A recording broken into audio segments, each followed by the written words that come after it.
Ito ang Besang Pass na matatagpuan sa Cervantes, Ilocos Sur. Napakaganda ng view, mawawala ang stress at pagod mo sigurado.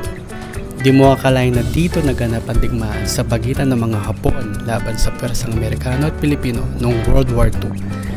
Nagsilbi itong gateway papuntang Cordillera Mountains, Ifugao, Benguet, Vizcaya, hanggang sa natalo ang Hukbong Hapon sa pagsuko ni General Tomoyuki Yamashita noong September 1945.